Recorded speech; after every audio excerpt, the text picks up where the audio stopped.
This is Schwarze Seiten, Horatio speaking. I'm sitting here with Ronan Harris, whom I just happened to run into, and he on the spot agreed. What a crazy coincidence! I saw the sign and I knew where you were. I thank you so much that you just took your time and. That's fun. It's nice to see you again. Okay, I would like to ask you a couple things about ModCom. Sure. Because we've been talking about VNV Nation all the time. That's fine. I think you know everything you ever want to know about VNV Nation, and it's nice to talk about something new. Yeah.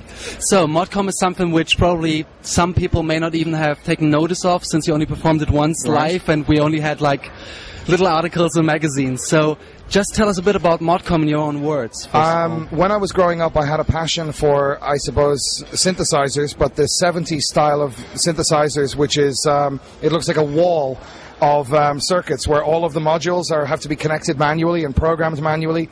And I mean, this is a passion of mine because these things have a sound all of their own, and it's something that when you're playing with, you can get lost in, you can experiment with, and create whole new sounds and whole new feelings that you don't with modern electronic equipment. It's more scientific. It takes a lot of work and a lot of, if you have a problem and something doesn't work, it takes a long time to figure out why. This happened during the first ModCom show for a whole song, trying to work out why something wasn't working. But I wanted to do music that was purely based on using this technology. And another thing is, I'm really a fan of kind of the pioneer spirit of electronics, and the pioneer spirit of radio, and the pioneer spirit of electronic music. And these two things were very combined in the 50s in some ways. And so I use a lot of shortwave signals, a lot of really weird recordings that I've been collecting over the years, because I find it fascinating to tune through a radio and hear voices from the other side of the planet that aren't radio stations. And I've got a lot of spy signals, no joke there. I've got recordings from NASA. I've got all these weird things like that. They make music in their own way, and it's always about that electronic signals interfere with each other and they create harmonics, and that was the basis of ModCom in one sense. And it's also very beat-oriented in some ways. Sometimes it's very soundscape, sometimes it's very ambient, and it's like letting the synthesizer play itself, because that's what these things can do. Yes. Yeah. So you just feed them, and basically you live off the inspiration the machine gives back to you. It's fun. You're totally interacting with it, because it's not like you program a sound and you sit there and go, okay, there's my sound base. It's you really kind of create a whole soundscape with it, and you get lost in it, and it always leads to accidents, to new sounds, to new ideas. But the important thing, why do I do live shows before a CD? Seeing it is a really important part of it, because seeing how this music is made is a very unique part of it. It's going back to an old style of music making in electronic music that hasn't really been seen a lot since the 70s. Yes. It was very normal in the 70s. Yeah.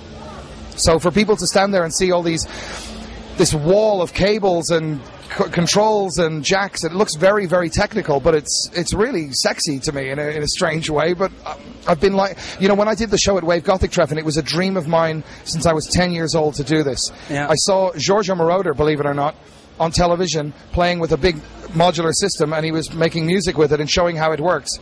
And I said, I want to do this one day. Yeah.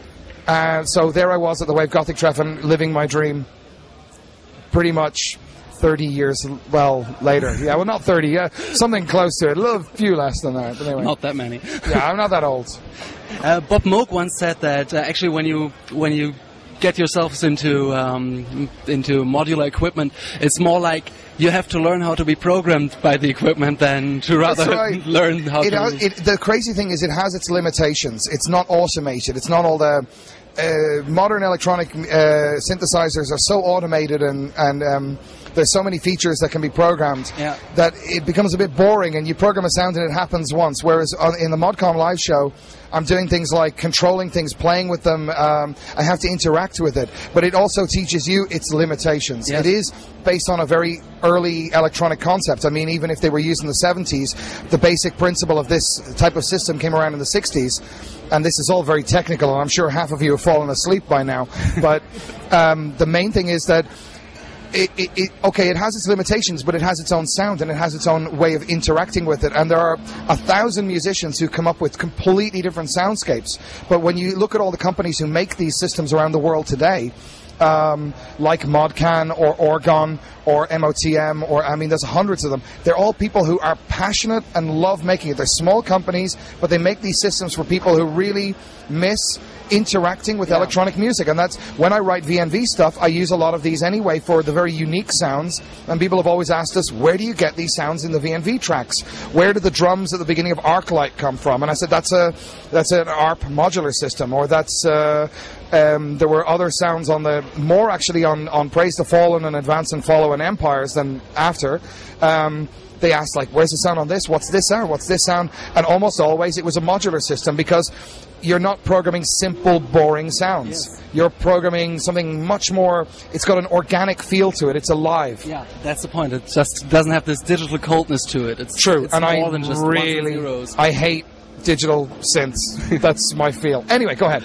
Okay, you're actually playing a couple more shows with Modcom this year, as far as I know. Yeah, playing in Magdeburg on 1st of September, and then playing in Frankfurt in, I think it's called Nachtleben is the club. Okay. That's on the 2nd of October. But I have plans for an EP. I've already finished 8 tracks. Every Modcom show has its own product code. Every Modcom t-shirt is limited to that show. Every concert will be unique in its own way.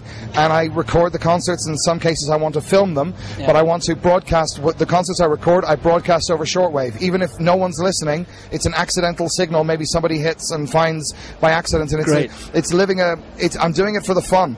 And Modcom is totally about something I love and have fun with.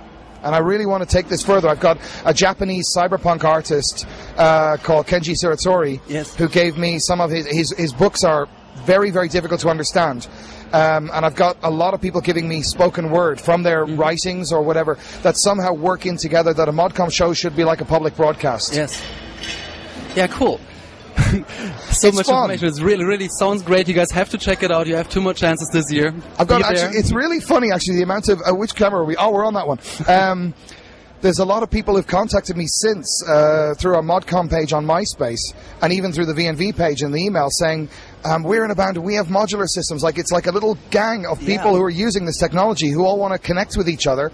And I think it would be amazing to get all of this together once, to have a wall. Yeah. That would be really nice to have a wall, because honestly, if you like synthesizers, this is the Bentley or the, I don't know, it's not even the Mercedes SLK. No, it's like a classic car. It's like an Aston Martin DB4 or something. Kind of in that direction. It's got this classicness to it. It's a period of time that has been lost because everything became smaller, worked on microchips, became easier. And people lost the connection, the interaction, and the experimentation, and the accidents that happened with electronic music that created sounds that we are living from today. Yeah. Ronan, thank you so much. Thank you very much. Thank you very, very much. Really appreciate it. Okay. Thank you, Schwarze Seiten. I hope to see you on one of the Modcom shows then. Okay, thank you.